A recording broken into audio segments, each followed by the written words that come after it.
joining us today on Conversations with Brian and Sara. And yeah. I was going to say and Sara. Thank you for having me. We never get our names right for whatever reason. It's an issue every time. Right. And we try to get it Brian and Sara. Sometimes say Sara and Sara. Whatever. So. I love it. Brian. Makes more fun. I don't know. Whatever. Anyways, we're super excited to have you talking with us today about this really great topic, which is acupuncture and Chinese medicine, just as the broad term, but more specifically with acupuncture. So, Absolutely. How long have you actually been practicing? I've been in practice on my own since June 2016. I opened up my first practice in San Diego. Quickly expanded to 2 locations, and then we moved to Monterey, where I got down and running here. So yes, it's been almost 4 years, coming up on 4 years. Okay. Yeah. Nice. Wonderful. Yeah. So what was it, or about? Tell us about your training and how you got into Chinese medicine and acupuncture. Absolutely. So I was going to med school. That was my path. I was going to get my bachelor's in sports medicine, which I absolutely loved. I've always appreciated seeing the way the body moves and how you can come in and correct things if there is an imbalance or a gait issue or an injury. It's very, very fun. And so I was using sports medicine to get me to med school as my prereq. And I had an internship where I was following a physician, and we would walk into the room, he would walk straight to his computer, I would stand in the corner, he's on his computer, 15 minutes time for each patient. Right. And I would observe him asking a few questions, potentially every now and then glancing over at the patient. And I was observing this all, thinking they need much more than just a prescription. Right. They need dietary advice, they need emotional support. Clearly something else was going on for them than just their health presentation. And they would always just leave with a prescription. Right. Come back. Yeah. No support. And that's when I was thinking to myself, this is not the medicine I want to do. I want to be able to support patients with all aspects of their health, emotional, food, anything as such. And I wasn't quite sure what that would look like as far as medicine, because I wasn't exposed necessarily to just that type of medicine. And so I took a year off after my bachelor's degree and was discovering where I wanted to go. I didn't want to go to PT school, didn't want to go to med school. And I had been exposed to acupuncture through my uncle, who was a physician in Germany, and he integrated it into his practice, and he actually treated me for a headache once. And so I'd been exposed to it, and I knew I wanted to learn more about this medicine. He was just using needles, but when I started looking into, what could I do that would still give me medicine, but the way I want to do it, I came and looked at acupuncture. Here in California, we're primary healthcare practitioners, so I was looking at master's programs. And that got me really excited. It wasn't just like a vocation that I could do. It's a full-on master's program, potentially going into a doctorate program. And herbs, diet, lifestyle, medicine. And I chose a school that was heavy on biomedicine, Western medicine, so we got full-on training because we need to understand drug interactions with our herbs. We need to understand what conditions patients come in with so we can refer them out to the right practitioner. We need to understand blood work. And so it was very, very heavy on Western medicine, and it took me 5 years to complete my master's program. Wow. It was the hardest thing I've ever done. Well worth it, because this medicine is everything I was looking for to provide for my patients, and much more. And so then I went on to get my doctorate after that too. So it took me a total of 10 years. Yeah. So it looks like it's worth it, with the education wasn't just in medicine. Yes. It was in the full person, the full body type of thing. And I think we need more of that in the world, because it's true. Most doctors, first thing they go to is medicine. And one of the conversations that me and my wife have had is that, if man made it, then probably it's going to have some side effects, and and side effects really supposed to be in our life, because they'll say you go in for one thing and they'll say, well, yeah, we can cure that, but here are 5 other things that's worse than that's going to happen to you. Exactly. Exactly. And because we give you this medicine, but you're not going to have that anymore. Yes. But you could experience all of these. Exactly. Right. Exactly. Yeah. Yeah, because I think we've all been taught more so, at least in Western medicine, that because people will have a heart doctor and a kidney doctor and an orthopedist, and everything is very compartmentalized and treated as like a single system versus one part of a whole. Yes. And that's one thing that really drew me to this side is just the fact that I don't believe that we are created to be treated in one organ at a time or one body system at a time. Like they really all do work together. And if one is off, then it's not going to be long before others are off, and it's just a chain reaction. Absolutely. Well, check this out, baby. Back, I think it was either in the 70s or the 80s, there were generalist doctors all over the place. And it was just a handful of specialists. When everybody found out how much money was in being a specialist, that's true. That's how we came to this franchise medicine, if I may use that, because everybody was like, well, I can make, let's say, $100,000 as a general doctor, but if I become a specialist, I can make $500,000. Right. You know what I'm saying? And so, it was more lucrative, and they don't have to worry about what the brain is doing, what the heart is doing. Right, I'm just going to focus on your stomach, and that's it. We're going to get that right. Not knowing that it's something else that's making the stomach act bad. Right. Type of thing. Yeah. Absolutely. Yeah. And so I know one big thing too is just emotions and sort of trapped emotions, and that energy from emotions that don't get processed, that don't get moved out of your body, are definitely, they go somewhere. Right, and your body will do everything it can to keep you as a general organism going, and even if that means tucking that somewhere, deep, far away, but at some point it's going to surface one way or another and let you know that it is still there. It's not gone away just because we're ignoring it. Exactly. Can you elaborate on that, Doctor, please? Yes, absolutely. So within the Chinese medical theory, each organ system that we work with, and we have 12 primary organ systems that are the systems that keep us alive and going. Each of them have, or most of them, I should say, not each of them, have an emotional component to it. That either a long-standing emotional state, be it fear, be it anxiety, be it anger, will in years manifest as diseases in that organ system. And vice versa, long-standing chronic diseases within these organ systems can then lead to emotional disturbances down the road as well.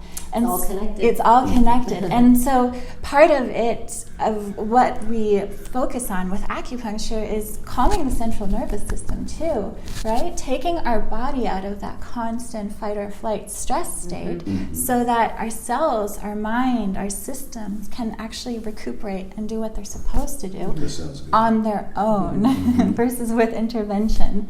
And so it's wonderful how we can do that with needles, with acupuncture, with Chinese herbs, with lifestyle guidance, food as medicine is just incredible, because we see that anything that grows around us either has an medicinal component that you can put together as herbal formulas or ingest and make a difference. And if we eat alive foods, we'll feel alive, and we can definitely influence our emotional well-being. Absolutely. So what would you say are your top 3, let's say, favorite things or benefits of acupuncture? Well, very selfishly, the number one top benefit that I foresee, and that's also why I got into this field, is to treat myself, to treat my loved ones, to be there for my family, and to provide them with care and assistance. And my husband and I, my family and I, we use what I've learned on a daily basis. The way we eat, specifically my husband and We have a drawer full of herbal remedies that my husband will stick out his tongue. He's like, "What's wrong with me? What herbs do I need?" And that's for sure my number one excitement about being in this field. Number two, we can make change in people's lives, and it's really, really incredible to see people come into the office that are crying in pain, and we do a treatment. It's not fun. It's not. And how could a few needles make change? But we can. And after a few treatments, the patients come in and they're like, I can move. Yeah. I can go back to work. I can do all these things that I wasn't able to do. Yeah. And just with a handful of treatments sometimes, and that's what's really, really exciting to me, is that we can actually see change happen before us. And the third one, I think it's the excitement of how this medical field is growing. We are getting much more attention, much more recognition within the medical community. We're able to support cancer patients through their oncology journey. We can help with post-surgery, pre-surgery, and so we're building rapport with colleagues, with medical professionals. And that's really exciting because it is shifting, not just from a provider standpoint, but also from a patient standpoint. There's a big draw for different medicine. Yeah, for sure, for sure. I get that. I mean, and that's been part of my journey too. Yes. Is really just wanting to support my body through things versus just sort of treating it or managing symptoms. Yeah. And so that's a big reason why that's a big draw for me. And so I know I have personally had experiences where I've come into the office in tears or very nearly in tears. It is, and you're right, it's not fun. Yeah. It's not fun, but what has been really just super amazing for me is, like you said, just see the difference within even one treatment, and then over several, of course, even more so. It's just magnified and just goes deeper. The healing, which is amazing. Yeah, you have to experience it. You do have to experience it. It's hard to explain to anyone what this feels like, but it's pretty amazing. Agreed. So with that, what would you, so I know like one thing that Brian will probably say too, because he says it every time, it's like, so you're just going to go be a pincushion. You're just about to go get it poked.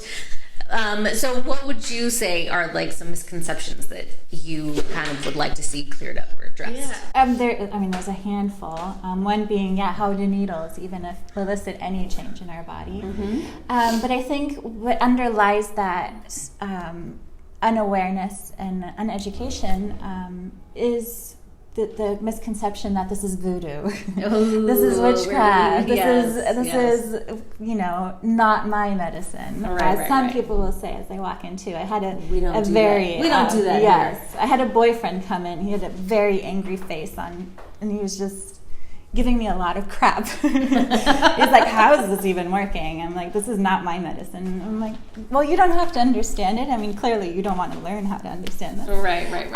But this is not just us eliciting change and working with, Spirit fingers. Yes, exactly. There is an actual physiological change, a biochemistry change, a brainwave change that is being measured with modern medicine, which is so, so wonderful. That if I have a patient come in with back pain, yes, I'm going to treat that patient based off of the tongue and pulse and how they're coming in and get to the root of why they have back pain. The tongue and pulse. But I am also coming in and I'm supporting the muscular structures around the pain and what's causing the issue. So when I can correct something in one treatment, it's not my voodoo that did it. It's their body that changed. Yeah. And they just needed a little nudge. And it's absolutely nothing that I did. It was just diagnosing, treating, and it's their body that made the change. And that's so wonderful. And I think in Western medicine and modern medicine, we have that disconnect. And even as you said, right, we see one organ system at a time. That's why we have so many different doctors. But we also don't have that awareness and education that we're one and we can elicit change, and we just need the right encouragement to do the right so. support. Because I think I feel like, like our bodies are created to heal themselves when they're functioning, at optimal. And our bodies want to be in that, sort of elevated state of like where everything is working the way that it's supposed to. And so with something like this where you just come along and sort of support the body and you, like you said, just kind of give it a nudge, it already wants to go in that direction. Our bodies already want to be there. So just that little nudge, push you over into back onto the well side instead of the ill side. Exactly, where you're down, recovering from surgery. Yeah, for sure. Exactly. For sure. Yeah, but you asked about tongue and pulse too. So every patient we observe as they come into the office. We ask a lot of questions. Often patients will wonder, well, this is way too much information that I'm giving. But it paints a picture for us because if someone walks in, for instance, I'll stay with the back pain. Someone walks in with back pain, we just don't treat it as back pain. It's like, why are you experiencing back pain? You might experience back pain for a different reason from a 70-year-old woman with deteriorating disc with back pain and urinary issues. And so we want to treat you according to why you're presenting with us. And one way to do that, of course, is all the questions that we asked. And then what clarifies it for us and what we use as a diagnostic tool are our tongue and pulse.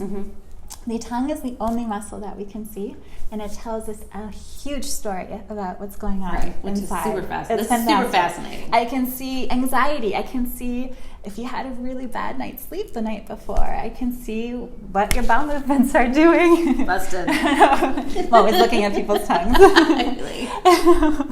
And we can even tell if a woman's going to start her period. Right. That was one of the coolest things. I was like, what? Because I remember coming in once and you're like, let me see under your tongue. And I'm like, why? Right. What's under there? So tell us about that really quick. Yeah. So that was super cool. Yeah. The tongue, of course, everybody's different and with their patterns will present differently, but most tongues for women will either go pale or purple prior to their period starting.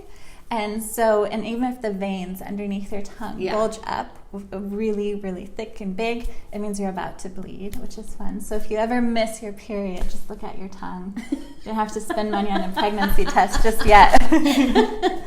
Look at your tongue, see what's happening, and if they're big purple distended, you're going to start bleeding. Right. That's hilarious. Yeah. And then the pulses tell us about which organ systems are in deficient state or in excess state. And we also look at the qualities. It's slippery, wiry, and that tells us a variety of other things too. But that's so cool. It solidifies our treatment protocols. Right. And so everyone's different. Yeah. Because you do not have the same pulse as the next patient that comes in.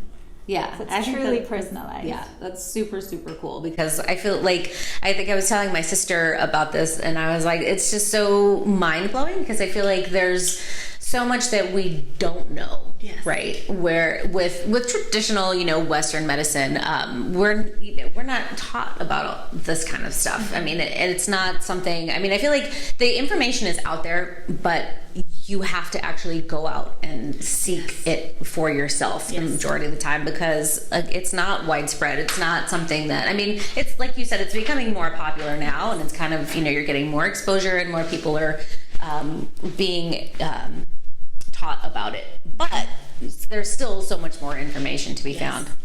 So that's really cool. So thank you so much for sitting down with us today. Awesome. Thank you for having me. Yay! It was really, really fun. So we will link your information to your Instagram and your website and all that good stuff, so people can seek you out if they are needing some treatment. Because, And I should also preface, I do offer free consultations. Very nice. So if anyone's And just community, right? and community acupuncture, low so cost. you could do like a group of what? I can do up to 6. Up to 6. Okay. Depending on what's going on, I can do up to 6 someone needs at a time. like emotional support if you're scared to come alone. Oh my gosh. And we can do so much without needles too. So if you don't like needles. Without needles, Brian. Yes, without needles. It doesn't have to be just needles. I've taken care of sciatic pain with cupping and herbs. So love it. No needles whatsoever. Yeah. That's awesome. All right. Thank you. you. Thank you so much.